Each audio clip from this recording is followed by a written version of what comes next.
Il y a d'abord le piano, noir, massif, imposant, et pourtant si fragile entre les mains de ceux qui osent le toucher.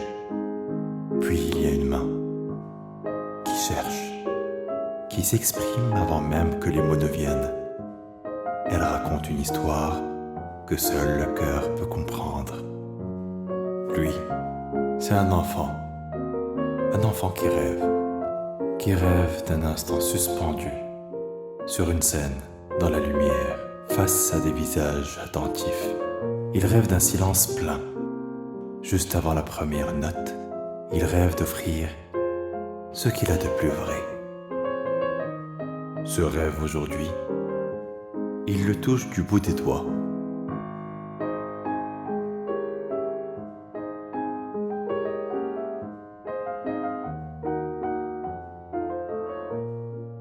Il est là, au milieu d'une foule de candidats venus, comme lui, avec l'espoir discret mais brûlant de vivre enfin ce moment.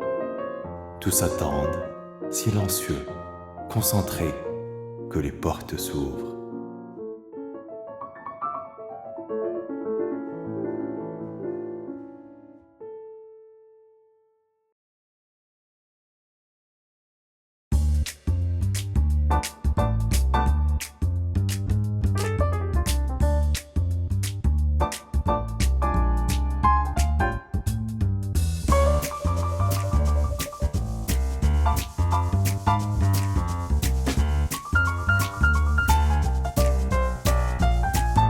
On est très satisfait. Déjà un nombre de candidats très prometteur. On est passé de 140 en deuxième édition à 197. Et on a eu de très très belles choses. Une signature avec le ministère de la Culture, d'une convention qui permet la reconnaissance des certificats pour tous les lauréats du concours Mouvement Contraire. Et en même temps un partenariat avec tous les conservatoires du ministère de la Culture. Je sens que l'ambiance est très très bonne. Les candidats se sont bien préparés cette année, encore plus que l'année dernière. Ils sont très motivés, ils sont vraiment sérieux. Et je remarque aussi beaucoup de progrès chez les Marocains, donc ça fait vraiment plaisir. Ce que je trouve ici, en fait, qui est assez impressionnant, c'est qu'il y a une vraie sensibilité à fleur de peau. Je trouve que les enfants sont... C'est vraiment, je crois que ce qui est intéressant au Maroc et qui un peu rejoint plusieurs choses qui sont des critères pour moi qui sont extraordinaires, c'est qu'il y a à la fois le côté oriental, le côté voilà, on apporte sa culture parce qu'il y a la culture et ça rajoute quelque chose de vraiment différent et qui est très touchant. Et moi, je trouve que c'est ça qui fait aussi la particularité. Et moi, j'en suis encore plus sensible puisque moi, j'ai des origines syriennes et que ces origines syriennes, évidemment, elles ont influé dans mon jeu, que ce soit des grands compositeurs comme Bach, Handel ou même Mozart ou Chopin.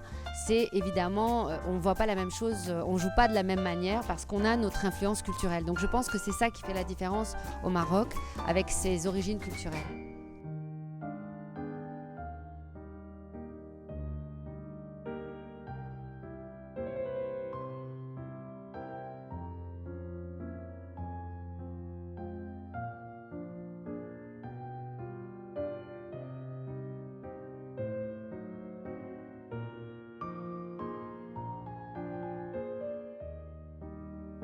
Quand le battement du cœur du piano commence à retentir, il y a arrêt dans le temps, une suspension invisible où le monde semble se retenir de respirer.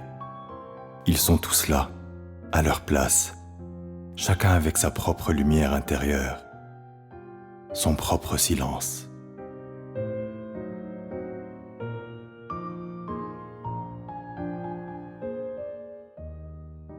Ils sont tous là parce qu'ils aiment s'écouter, parce que le piano est plus qu'un instrument, c'est un miroir, un souffle, une vérité.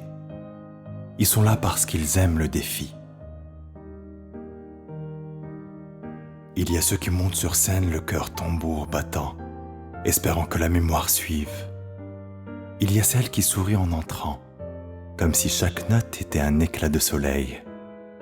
Il y a ceux dont la confiance s'étend avant même que les doigts ne touchent l'ivoire. Il y a de celles qui jouent comme on confie un secret, fragile, précieux. Il y a ceux qui viennent pour le plaisir pur et qui laissent le piano parler à leur place. Il y a de celles qui tremblent, hésitent, puis se lancent, parce qu'il faut bien se jeter à l'eau quand on rêve d'océan. Il y a ceux qui cherchent simplement une place au monde, entre 2 silences et 3 accords, chacun avec ses couleurs, chacun avec sa vérité, et tous réunis ici, au seuil d'un moment unique.